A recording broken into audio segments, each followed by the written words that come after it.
A net worth of $250,000 might sound like financial security. In reality, it's one of the riskiest financial positions you can be in. That sounds extreme, but stay with me for a second. Take two people, Ethan and Marcus. Both are 34 years old. Both finally crossed the $250,000 mark within weeks of each other. Same income bracket, same investing habits, same celebration dinner pretending cheap champagne tastes expensive. Then life happens. A few months later, Marcus gets hit with a lawsuit after a serious car accident involving an uninsured driver.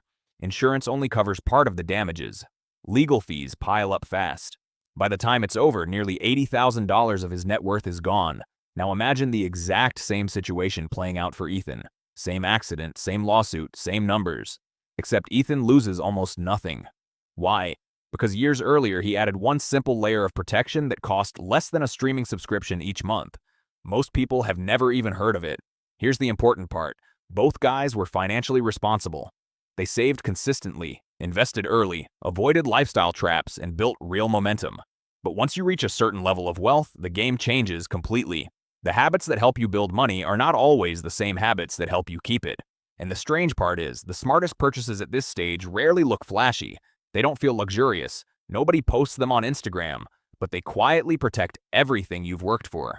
I'm Ned, and over the years I've spent an unhealthy amount of time studying why some people successfully build lasting wealth while others stay stuck hovering around the same financial level for decades. And one pattern shows up constantly. Most people learn how to grow money. Very few learn how to defend it. So in this video, we're breaking down the 7 smartest things to start buying once your net worth reaches $250,000.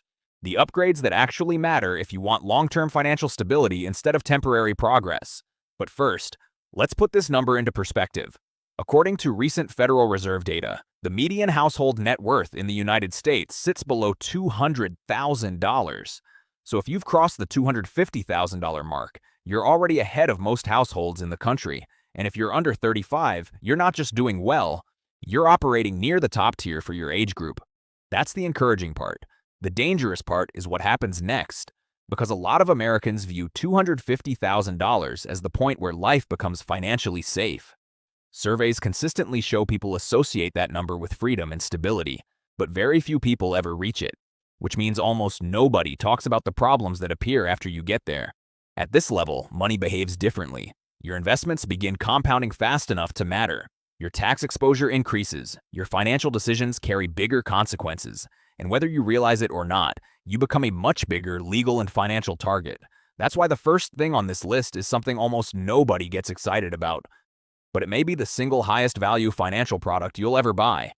Number 1, umbrella insurance. I know the moment people hear the word insurance, they mentally check out. But this is one of those rare financial tools that's unbelievably boring and unbelievably important. Umbrella insurance is extra liability protection that sits on top of your existing auto and homeowners coverage. Here's how umbrella coverage actually works. Let's say your existing auto or homeowners policy only covers damages up to a certain amount. If the total claim goes beyond that limit, an umbrella policy steps in and covers the excess instead of forcing you to pay out of pocket. And this is where things get shocking.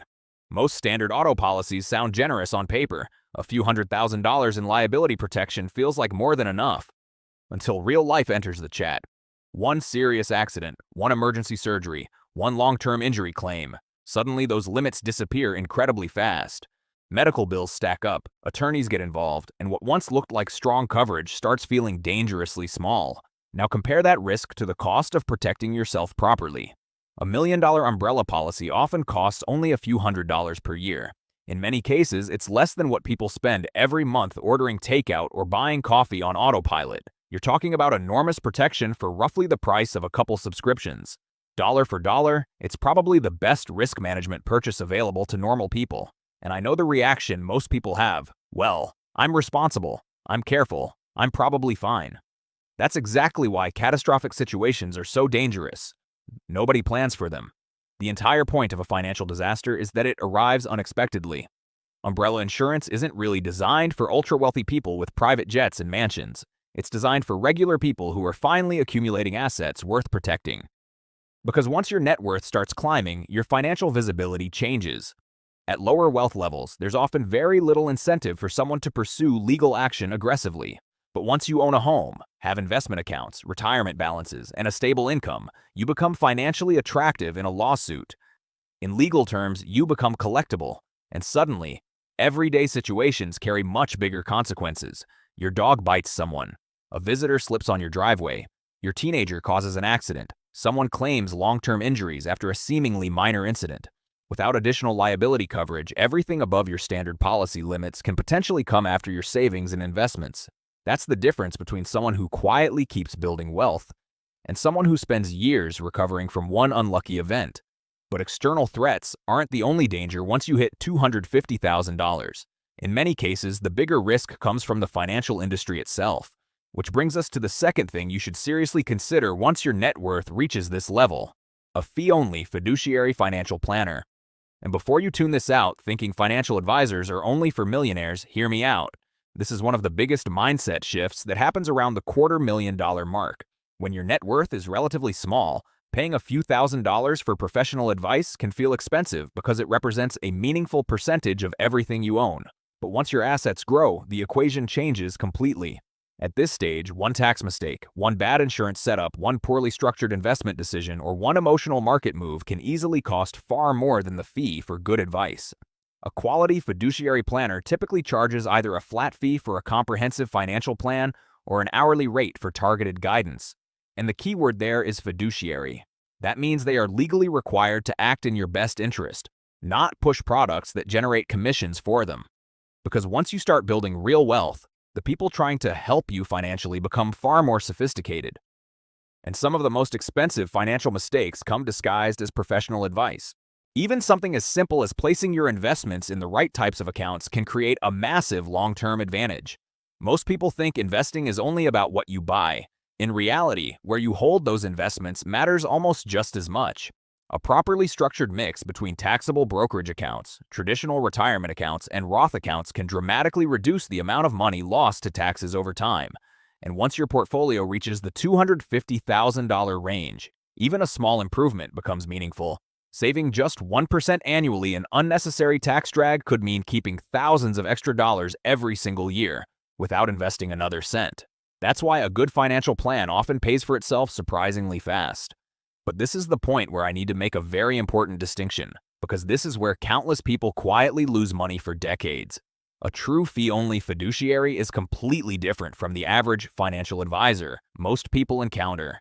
A fee-only fiduciary gets paid directly by you. No commissions, no sales incentives, no hidden compensation tied to products. Their job is advice. That's it. And legally, they are required to put your interests first.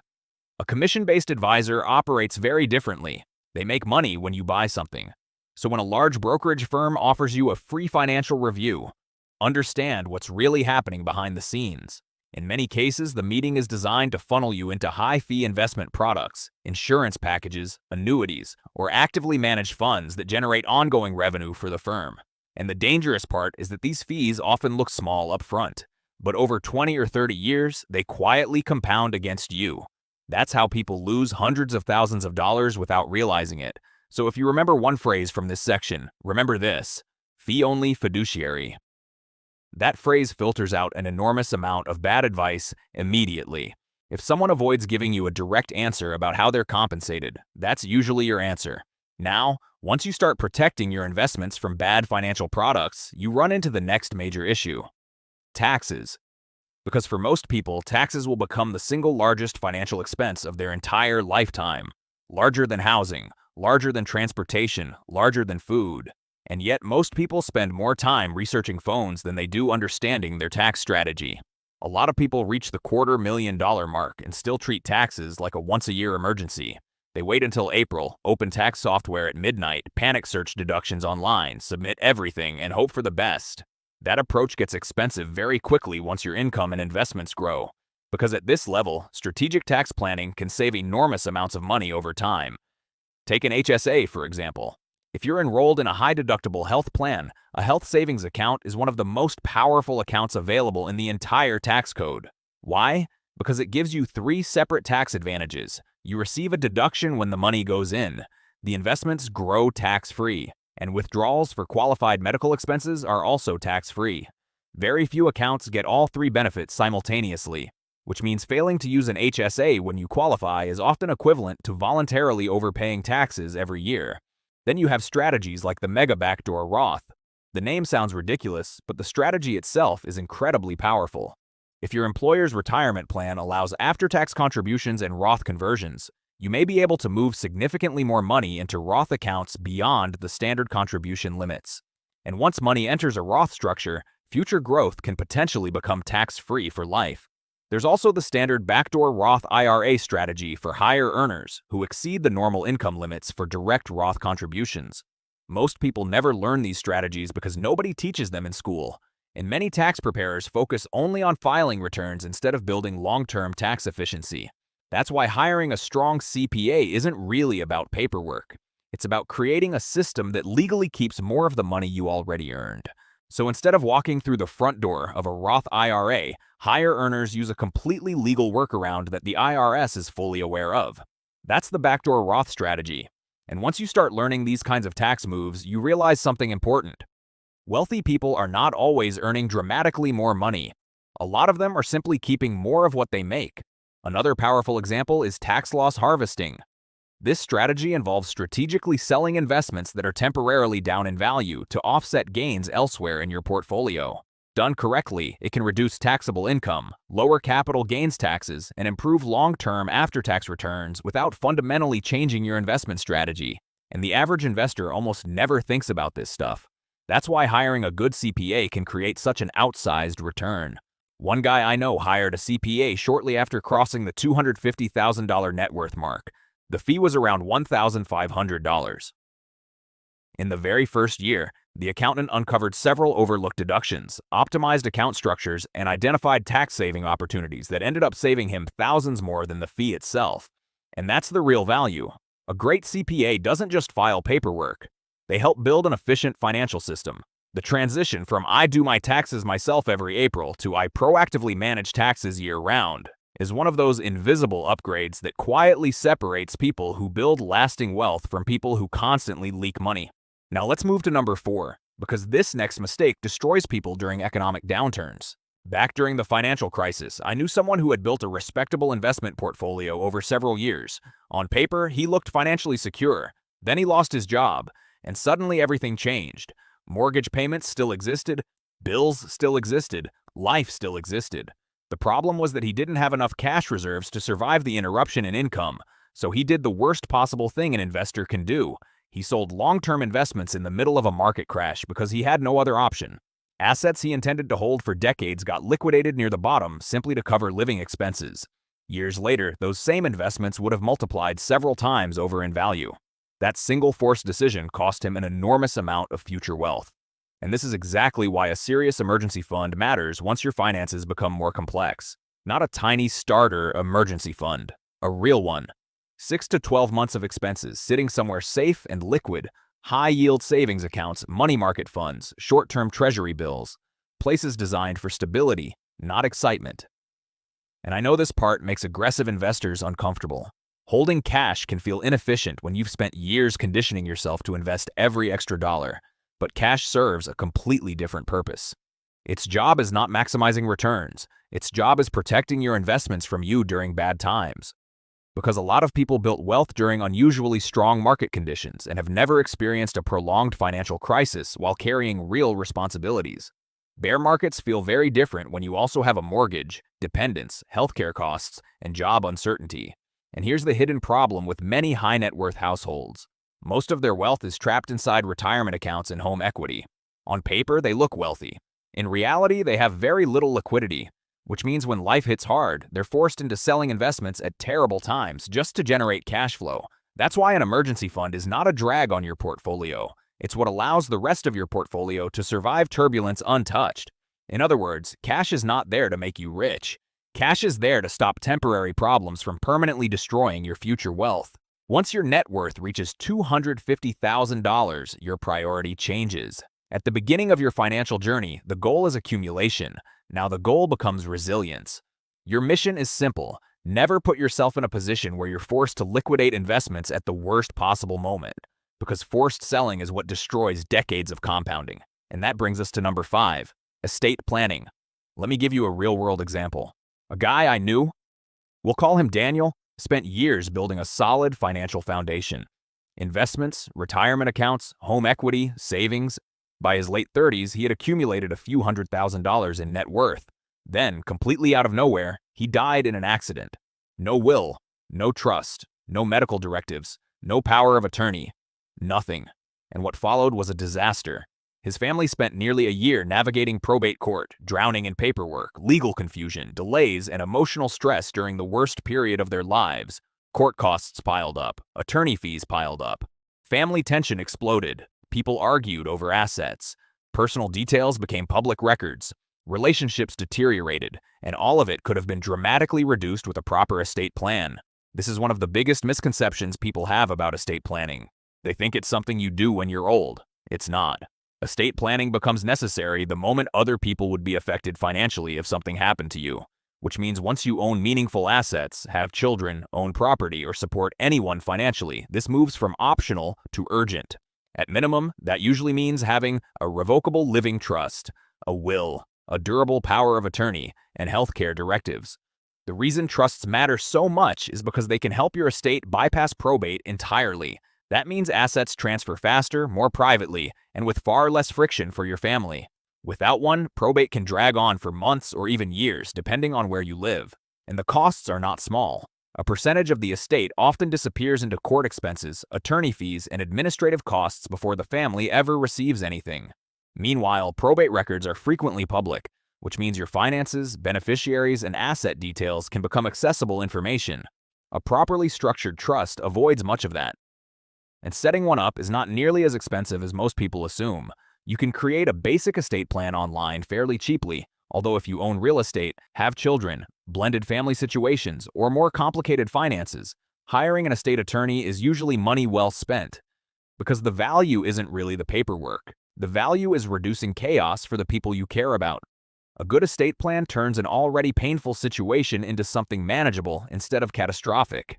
And once your wealth becomes substantial, delaying this process only increases the potential damage later. Now, the next item on this list may be the single most important protection tool for families specifically. Number 6. Income protection.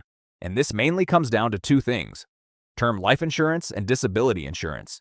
If anyone relies on your income, a spouse, children, aging parents, business partners, your ability to earn money is one of your largest financial assets. And surprisingly, many people spend more time protecting their phone than protecting their income. Now, if you're single with no dependents, you might think life insurance doesn't apply to you yet. That may be true, but disability insurance absolutely still matters, because statistically, losing your ability to earn income temporarily is far more likely than dying early.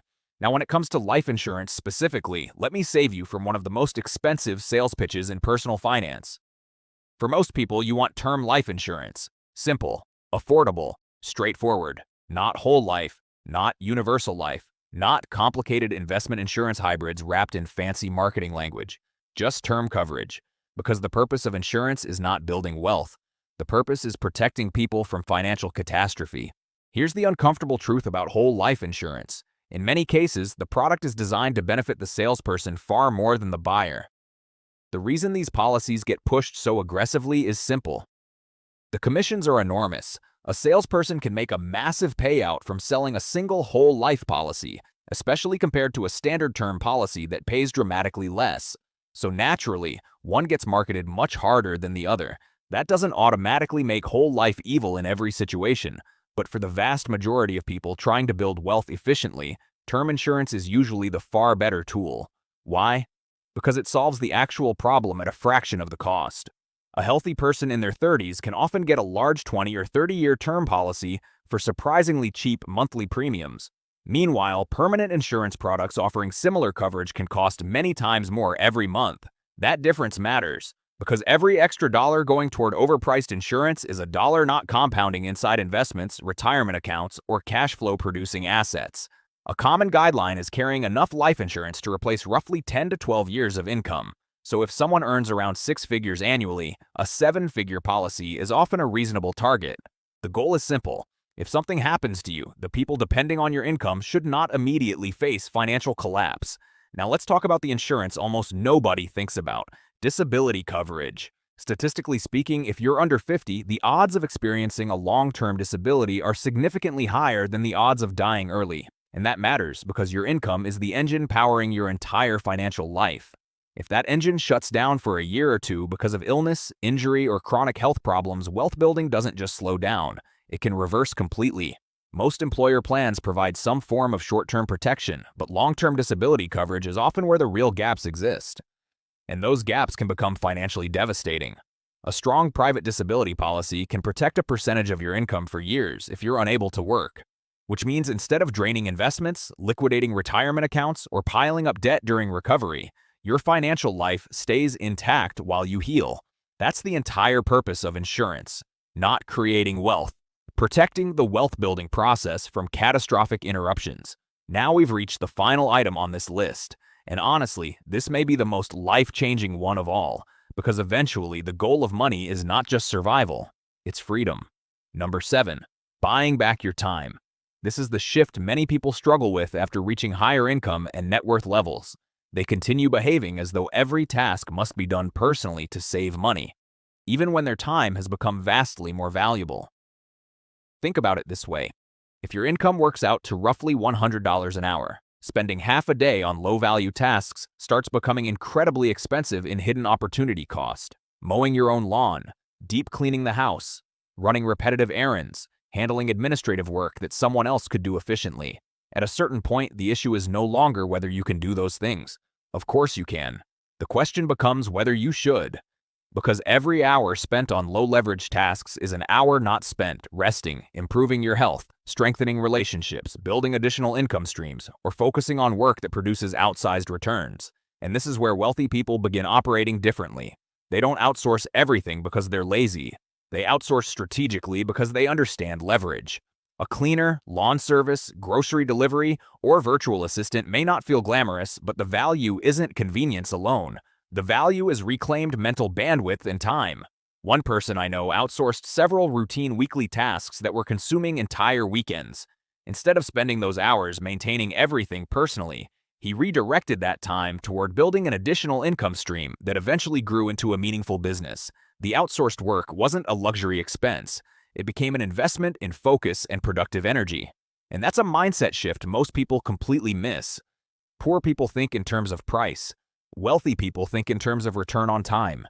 Because eventually your scarcest resource is no longer money. It's attention, energy, and years of life. But there's an important catch here. Buying back your time only creates value if you use that reclaimed time intentionally. If outsourcing a task gives you extra hours that you invest into your health, relationships, deep work, recovery, learning, or building additional income streams, the return can be enormous. If those hours disappear into endless scrolling, random distractions, and passive entertainment, then all you really did was pay someone else to free up time you never used well in the first place. That distinction matters, because this is not the same thing as lifestyle inflation. Lifestyle inflation is upgrading everything around you in ways that permanently raise your expenses without meaningfully improving your future. A more expensive car, a bigger apartment than you need, luxury purchases that quietly increase your financial pressure month after month. Buying back time is different. Done correctly, it increases leverage. It frees the one resource that can never be replenished. Money lost can be earned again. Time cannot. And once you understand that, all 7 items on this list suddenly connect together. None of them look impressive from the outside. Nobody posts photos celebrating their umbrella insurance policy. Nobody brags about finally creating a trust. No one gets social validation for maximizing tax efficiency. These are invisible financial upgrades. But they all accomplish the same objective. They stop wealth from leaking away silently. The first $250,000 is usually built aggressively. You focus on earning more, saving consistently, investing heavily, taking advantage of compounding. That phase is offense. The next phase is different. Now the goal becomes protection. Protecting your wealth from lawsuits, from taxes, from financial mistakes, from emergencies, from burnout, from panic during market crashes, from the tiny recurring inefficiencies that quietly destroy long-term progress. And here's the good news. You don't need to overhaul your entire financial life overnight. Most people fail because they think wealth building requires one giant transformation. It doesn't. The people who eventually reach financial independence are usually the ones who handled small but important problems consistently over long periods of time. One system at a time, one upgrade at a time, one boring financial task at a time. That consistency compounds. Now let's go back to Ethan and Marcus for a second. Same age, same income, same starting point. But Ethan spent his 30s gradually implementing the things we talked about in this video.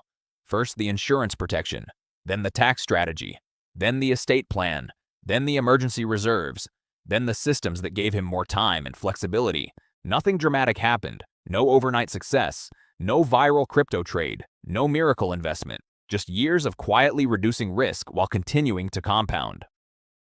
Fast forward a decade, and his finances are stable, organized, and resilient. Market downturns don't emotionally wreck him. Unexpected expenses don't derail him. He sleeps well because his financial life is structurally strong. Marcus took the opposite path. He delayed everything. Every year he told himself he'd get around to it later. Later never came. One major legal issue hurt his savings. Poor tax planning created avoidable bills. Unexpected expenses forced him to liquidate investments at bad times. Stress accumulated because nothing was properly protected. The difference between them was not intelligence. It wasn't income. It wasn't luck. It was preparation. That's the hidden truth about reaching $250,000. The money itself is not the real prize. The real prize is optionality, the ability to handle uncertainty without your financial life collapsing. Imagine yourself 10 years from now. The economy is struggling. Markets are down hard. People around you are panicking, making emotional decisions, and scrambling to recover. And you're calm. Not because losses feel good, not because you can predict markets, but because years earlier you built systems designed to survive difficult periods. That's what these boring financial moves actually buy you. Not immunity from problems. Peace of mind when problems arrive. So don't try to fix everything today. Just pick one thing from this list and handle it this month. Then move to the next one. That's how real wealth is built. And more importantly, how it's kept.